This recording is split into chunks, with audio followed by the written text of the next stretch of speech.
Assalamualaikum warahmatullahi wabarakatuh. Perkenalkan, nama saya Jessica Mardian Kalina dengan nomor pokok mahasiswa 20360210021 dari program studi ilmu administrasi publik Universitas Krishna Dwi Payana. Pada kesempatan kali ini, saya akan mempresentasikan hasil rangkuman atau review pada buku modul Change Management karya Setiabudi Indartono PhD tahun 2014, yaitu pada bab 4 dan bab 5, untuk memenuhi tugas pada mata kuliah Manajemen Perubahan yang diampu oleh Ibu Ainun Nazria SPD MSc.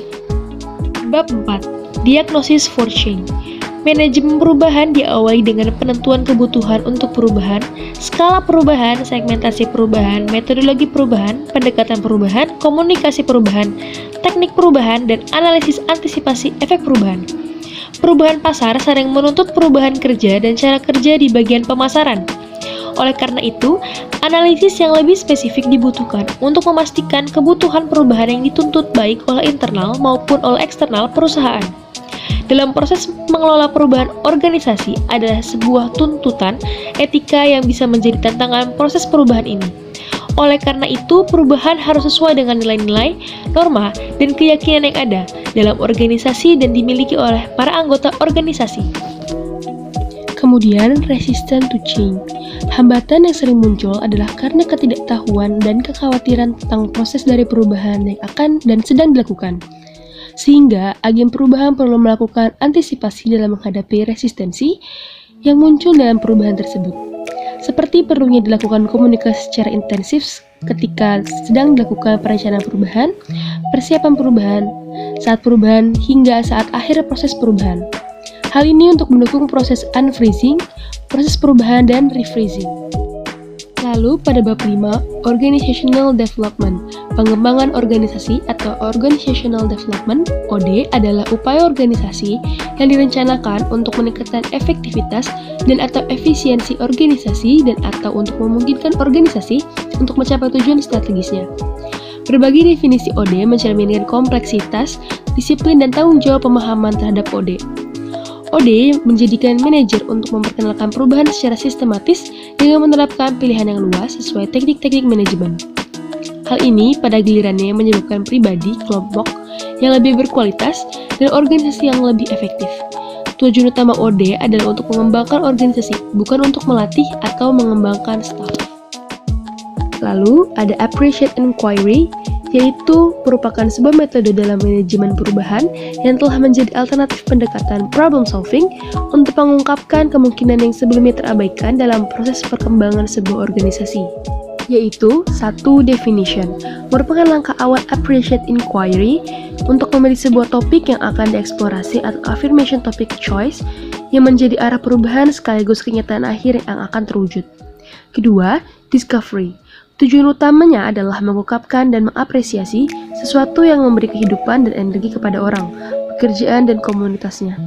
Fokus tahapan ini adalah cerita positif yang merefleksikan pengalaman pada level individu maupun level masyarakat. Ketiga, Dream. Tujuannya adalah berimajinasi atau envision tentang masyarakat yang ideal di masa depan. Informasi pada tahap sebelumnya dijadikan pijakan untuk berspekulasi mengenai kemungkinan masa depan masyarakat. Keempat, Design.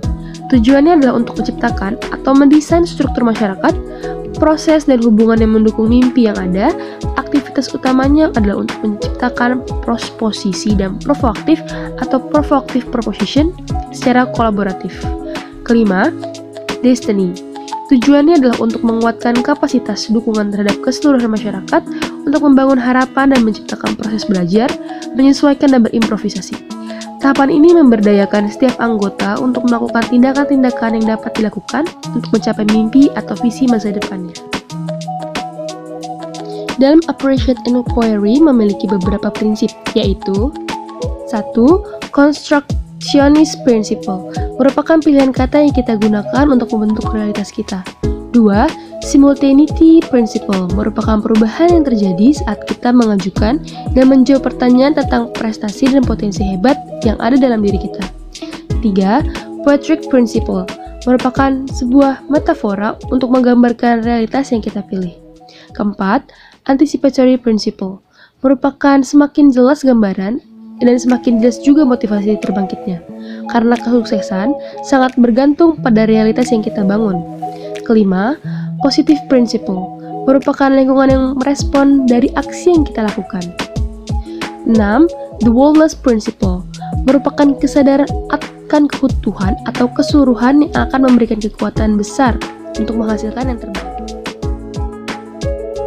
Lalu Positive Organizational Scholarship atau POS, yaitu studi aplikasi dari kapasitas psikologi dan kekuatan dari sumber daya manusia yang berorientasi positif, yang dapat diukur, dikembangkan secara efektif, dan dapat dikelola untuk meningkatkan kinerja di organisasi pada saat ini.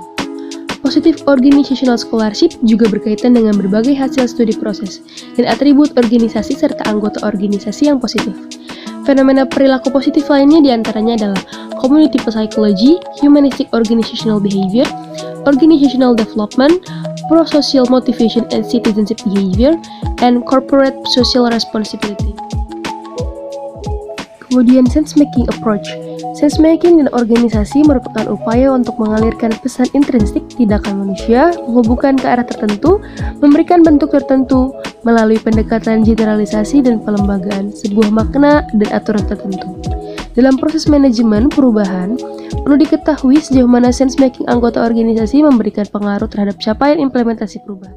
Sense-making sendiri adalah sebuah proses narasi, termaksud ke dalamnya adalah berbagai bentuk komunikasi secara lisan maupun tulisan, formal maupun non-formal, sehingga sebuah perubahan dapat muncul dari pertukaran dalam percakapan dan bahasa. Mengelola perubahan. Manajemen perubahan adalah sebuah perubahan organisasi lingkungan, struktur, budaya, dan teknologi atau orang-orang dalam menghadapi sebuah tuntutan, realitas organisasi, dan kesempatan atau ancaman. Proses perubahan organisasi menurut Kurt Lewin terdiri dari 3 proses, yaitu unfreezing, implementasi perubahan, dan refreezing. Hal ini mengantisipasi berbagai hambatan perubahan seseorang yang terdiri dari kekhawatiran seseorang akan kehilangan nilai, ketidaktahuan, dan adanya keyakinan bahwa perubahan tidak baik untuk organisasi. Hal ini juga akan memunculkan halangan dalam proses pemberdayaan perubahan. Pendekatan kontingensi dan proses. Tipe perubahan atau cara perubahan dianggap bervariasi tergantung pada tantangan yang dihadapi. Misalnya adalah skala perubahan yang akan menjadi tujuan, tingkat penerimaan perubahan bagi anggota organisasi, tipe manajemen perubahan, waktu yang dibutuhkan, dan kinerja organisasi. Pendekatan kontingensi menurut Hoy dikategorikan menjadi perintah intervensi sebagai perubahan harus dilakukan dalam jangka pendek dan cepat, dilakukan oleh eksekutif senior, dilakukan dengan cara perampingan, outsourcing, atau divestasi. Pendekatan proses menganggap bahwa hasil dari perubahan sebagai terjadi melalui interaksi yang rumit dari berbagai kelompok, kepentingan, tujuan, dan politik. Menghubungkan visi dan perubahan. Memiliki visi sering dikaitkan dengan mengapa perubahan organisasi berhasil mencapai tujuannya. Sebaliknya, kehilangan visi sering dikaitkan dengan kegagalan organisasi. Peran visi dalam memproduksi perubahan organisasi ini terkait dengan citra seseorang mengelola perubahan. Visi umumnya dianggap sebagai panduan bagi organisasi dalam mengidentifikasi kelaikan perubahan tertentu yang ditargetkan.